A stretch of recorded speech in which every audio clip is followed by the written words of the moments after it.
that yet. I don't do that. Let me get a knife. Let me get a knife real quick. Hang on. How do I pause this? Hello?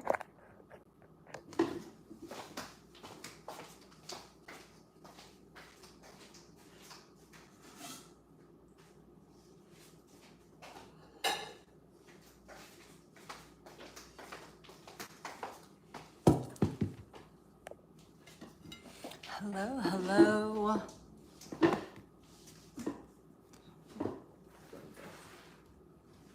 Hello, hello, welcome. I'm gonna be cutting a watermelon that I grew. You guys wanna come check it out? Cutting a watermelon that I grew. Let me lower this so it's better. Okay, here we go. Hello, I'm gonna be cutting a watermelon that I grew. I didn't realize my live stream was gonna be different. Oh, let's pull it a little closer. Yes, yes. Okay, here we go. This is better. I'll be up close and personal. Let's put this over here. Okay. Ooh, it's a little sideways. All right, cutting my first watermelon. Or my second one, rather. Do we think it's gonna be sweet? Do we think it's gonna be sweet? Hello, cutting a watermelon that I grew. Let's see, top fans. Oops. Hello. Oh. Hello. Thank you for joining me. I am just gonna be cutting this watermelon that I grew. It's 5 pounds. Hang on a second. Oh, I'm trying to access. Okay, great. Hi. Okay, hello, hello. Cutting a watermelon that I grew.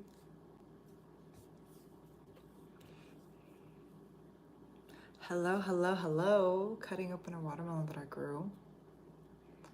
What do we think? This is technically the bottom of it. And this is the top. Hello. Hi, Mir. This is a watermelon that I grew. It's 5 pounds. It's a yellow watermelon. Hello, hello, Chase the Bag. This is a yellow watermelon that I grew. Or what I mean is the inside is yellow. I grew it myself, so it looks a little wonky. You know how it is, buying stuff from the grocery store is perfect. Well, when you grow your own food, you get all different shapes and sizes, usually due to inconsistent watering. Hello, hello, thank you for joining. Let's see, what did you say? Sun, yeah, sun. Yes, sun. So what do you guys think? This, you know do you guys know, or what are the ways that you guys choose your watermelon? How do you guys choose your watermelon? Hello from the airport. Hello, girls. And who else do we have here? I'm trying to say hi, everyone. So this is a watermelon that I grew. It's a yellow honey watermelon. When I cut it open, it's gonna be yellow. It's 5 pounds. It's really cute. This is normally the big size variety ones. So the first one I harvested was 15 pounds, but this one's 5 pounds. Probably because when it was trying to grow, there was not as much rain. So you guys want to cut it open with me? Okay, so a few first things. Oh, you think it's pink? Open. Okay. When it's open. Sorry, though. I've got some. I'm going to adjust this real quick so I can better see y'all's comments. Hello. Perfect. Pink. Okay. Okay. Just real quick, we're going to do some quick tests. So thump test. You guys use that on your watermelons? I mean, does that sound like a good thump to you guys? Hello, Irfan. Hello, Quiet. Oh, hi. Oh, okay. Hi, Quiet Z. Oh, I'm glad to see you join me. So I'm just cutting open my first watermelon. It's a yellow one. Or sorry, second one. This one's a lot cuter. The first one was 15 pounds. This one's 5 pounds. And we were just gonna do the thump test. So that's what it sounds like. I'll tell you that when I was harvesting it, the tundra was dry. So in the supermarket, I guess you don't need to worry about that. But when the farmers are looking to harvest the watermelons, that's what they do. They check to see if the tendrils are brown.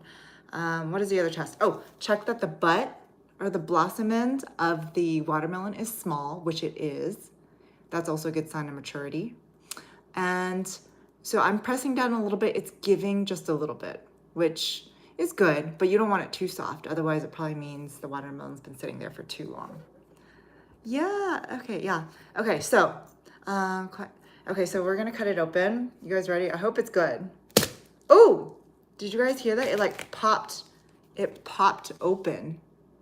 Like there was so much pressure. Okay. I think before I was harvesting yesterday, I had said it might be a little overripe, but I don't know. What do you guys think? Looks good. Oh, it smells like watermelon. It has a really thin, relatively thin rind, very yellow on the inside, and the seeds are very mature. You can tell because they're all black, so I should be able to grow more watermelons from this. It's a firm seed. Looking good, right? Ooh, yeah. Yeah. So this is what it looks like. It like popped open. It's gritty. Gritty. Do you guys know what I mean? Gritty means it's a good watermelon. I can already tell. Like I'm just touching it, just picking out that seed. I can tell it's gritty. All right, so here we are, gritty. Okay, I'm gonna be cutting this open and chilling it, and we're also gonna taste test it here. If only you guys could smell and taste test. Never saw yellow. Yeah, okay, yeah. Yeah, yellow watermelon. So I've seen these sold at some of the specialty stores. And let me cut it like this so you guys can see. I've seen it sold at some of the specialty stores, like Whole Foods. And I think some of the other smaller ones might also sell. Okay, so here we go. Here's another cross-section cut. You see it's starting to get really thin here. So maybe it's starting to get overripe. I don't know, we'll see. It's like very thin at where the neck was, because here was the butt. We'll cut the butt one in a little bit. Okay, but oh, don't want it to drop on the floor. Okay, cut it. I was just working out in the garden, so I'm really excited to be to have something that's gonna quench my thirst. Can you guys see? Oh, okay. Is this a good area? I'm just trying to show you how gritty it is. Do you guys know what I mean when I say gritty? That's what makes it taste good, right? You don't want a mushy watermelon. I'm gonna get out the seeds here. These seeds I'm gonna regrow. I'm gonna let it dry and regrow next season. This is technically a second generation watermelon, meaning that from the prior year, I saved those seeds and have regrown those. They say when you save your seeds like that and regrow it, it adapts to the local environment and grows better. So hopefully the next year will be third generation seeds and they'll be even better than the last. Yeah, doesn't it? Doesn't it look so good? I think so too. Okay. Did you guys hear that cut? I don't know. I'm bringing it in close. Oh, I just realized I'm not wearing my AirPods. That's fine. At least you guys can better hear this way.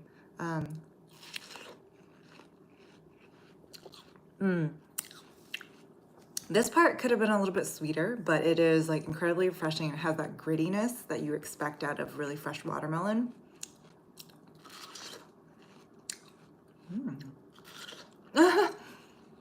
Thank you, girls.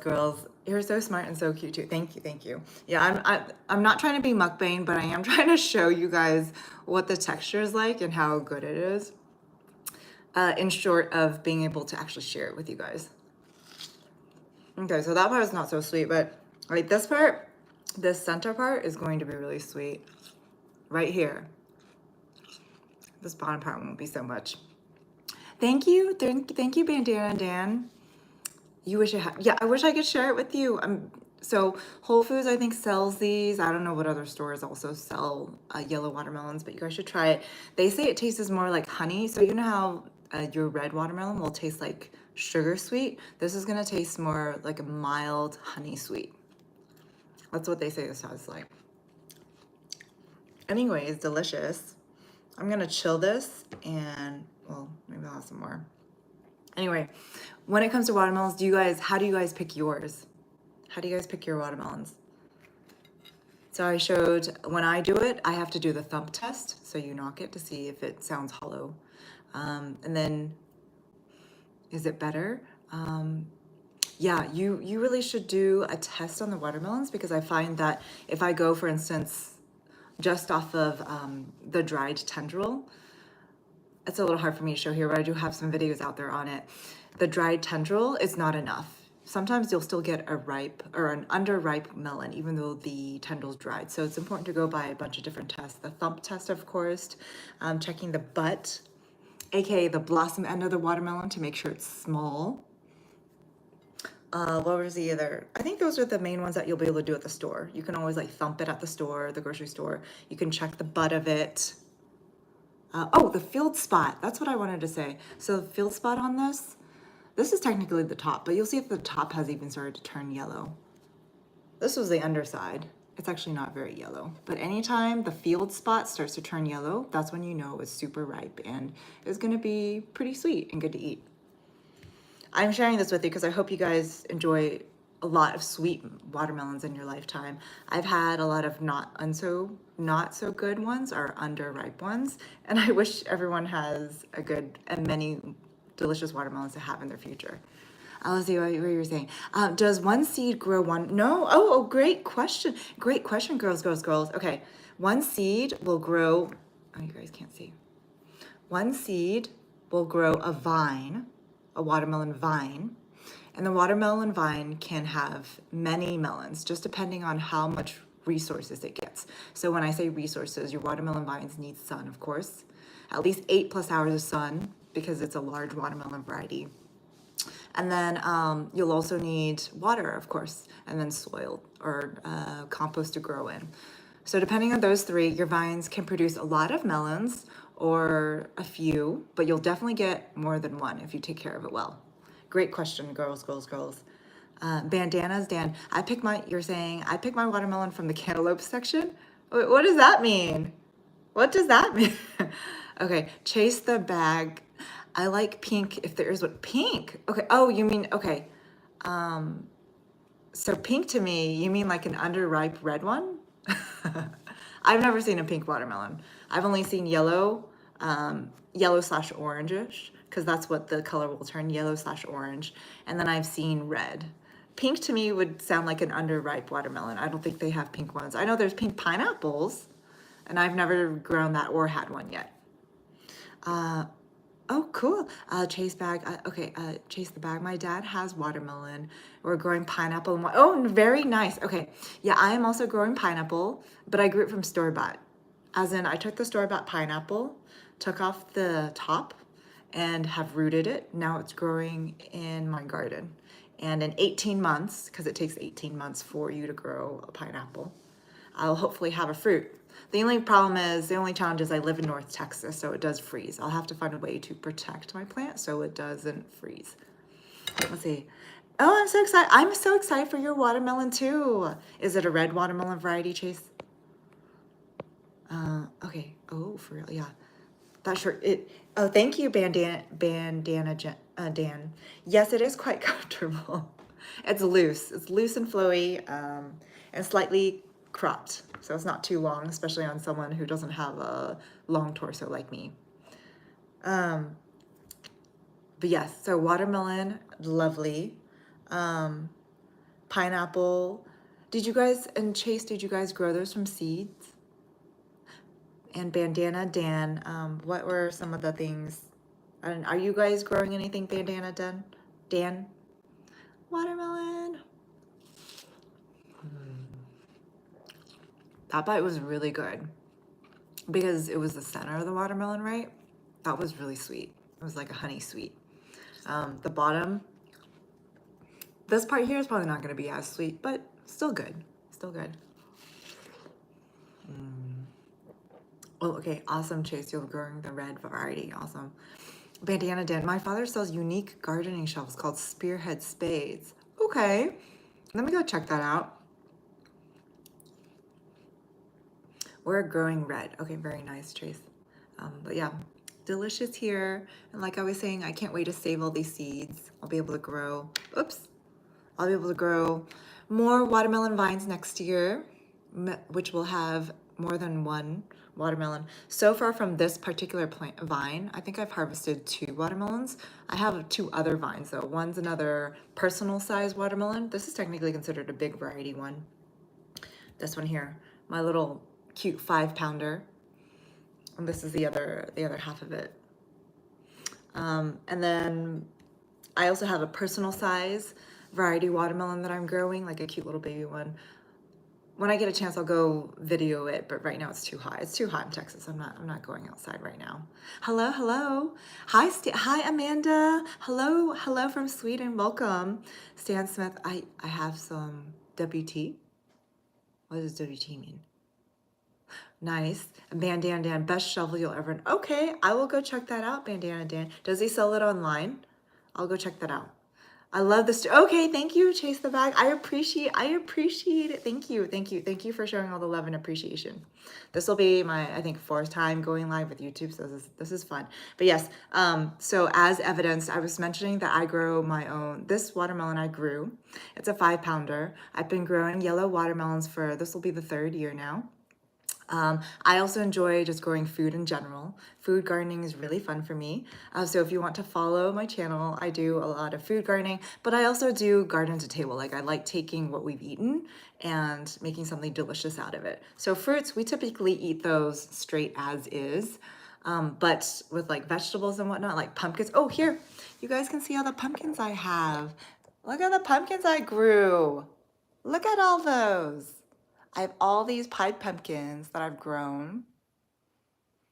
Oh, okay, sorry. You girls, where are you from? I was born here in Texas and am born to Taiwanese immigrants, so I'm Taiwanese American. Yeah, don't they? I am ready for fall, guys. So the sad thing is, I have a lot of vines. I mean, I gathered a lot of pumpkins, but one of my pumpkin vines is actually dying now. There's when it comes to growing pumpkins in the southern or eastern United States, one of your biggest enemies is not going to be the sun, it's not going to be water, it's going to be pests. There's a particular pest called squash vine borer, and it's a moth. It goes around laying its eggs on your pumpkin plants, and those eggs hatch into little larvae, which are like little worms that eat the inside of your vine, that kills your plant from the inside out. It literally eats away at your vine. I have some videos out there if you guys are curious to see what that looks like, but it's basically this white grub, and it eats away at your vine. Let me see if I actually have a pumpkin here where it's chewed away. See, okay, so here's, yeah, maybe it died, but here's what it does. It essentially, this is evidence of a squash vine borer eating away at my pumpkin. I don't know where it's went, and I hope it's definitely not in my house. But this is it's eaten away, and it also eats away at your vines. And when it eats away at your vines, obviously your vines die. But that is evidence of it. Let me see. Let's see. Okay. I'm just catching up the comments here. Bandana Dan, he packages them himself, even though you buy from Amazon. Okay, very cool, Bandana Dan. I'll go check that out. Chase the Bag. You're saying if I was live, I could get my subs to come to yours. Oh, okay. Okay, yeah. Chase the Bag. Let's go. Let's do a joint one. I haven't done that yet before. That'd be really fun. Okay, thanks. Amanda D. What kind is the long pumpkin? The long pumpkin?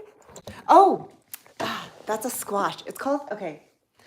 This is a variety that I grew. Okay, I know it looks phallic, so yeah, jokes, whatever, that's fine. This is adult only, right? I do have kids, yeah, so I'm just gonna censor them. But this is called a tromboncino squash. It is an Italian squash variety. It's really only grown by home gardeners and small farms. And the reason is because they don't transport very well to the grocery store. So there's actually a lot of fruits and vegetables, which is why home gardening is really fun. You get to grow all these things that they don't carry in store because either they don't transport well or they don't keep well. So mulberries, for instance, are actually quite tasty, similar to blackberries, but because they don't transport well, you don't see them in the stores. But I will go to my neighbors in the back and just pick them fresh off the tree, and so will my kids. This is another one of those examples where you have a tromboncino squash as a novelty vegetable that, like I said, only home gardeners and small farms grow. It has, when it's grown on a trellis, this is called the neck of it, is straight, and then it has the bulb section, which contains all the seeds here. But because I let mine grow on the ground, It grows into really cool shapes. You'll see some of my videos. I like one actually grew into an S, which also looked like a swan. So I did like some fun videos with that.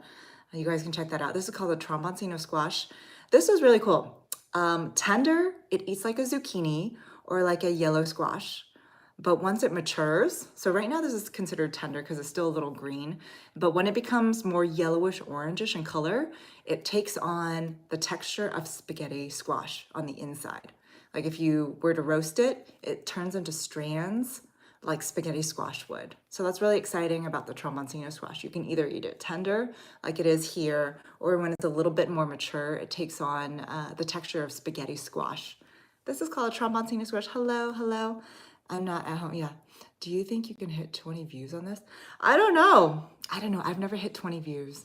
Maybe if everyone saw this though, everyone seems to really enjoy seeing all the unique vegetables I grow. Anytime I talk about it, it gets really, also when I talk about propagation from store-bought stuff, people also seem to really enjoy that. So starting pineapples from pineapple tops is really exciting for people. I think it is too. Like taking the seeds from store-bought and regrowing from it, that is something that I love experimenting with. If I can save myself a trip to the store, why not? I mean, trip to the garden store, why not? Let's see, I'm gonna see what that says. Everybody get their 350. Oh, thank you. Thank you, Chase the Bag. Oh, yes. Yeah. So this is and then you'll see, clearly I had something restricting this when it was growing, but yeah. If you guys have any questions or comments, feel free to comment. Thank you. Thank you, Chase the Bag. Appreciate it. But yes, so this is called the tromboncino squash. That's what it looks like. This is the flower end. Very cool. Okay. I also harvested, I'll show you guys some other things. So I also harvested this cantaloupe today. It's technically not fully ripe yet, but because we had a lot of rain, it's split. And when it splits, it's more likely to start molding, which is why I went ahead and harvested this particular cantaloupe. For true cantaloupes, what should happen is you'll see how there's like this circle here around. It's where the stem connects to the cantaloupe, also known as the cantaloupe belly button. It should naturally separate when the cantaloupe is ripe for this particular variety, which is considered a true cantaloupe variety. I'm gonna let it ripen on the counter here, and hopefully it'll start to smell floral. It does not yet. Right now, there's no smell, and that's how you can tell whether cantaloupe is ripe, by smelling the butt or the flower end of it. Let's see what you guys are saying. Amanda, I have to put that squash on the list. Yes, okay, yes.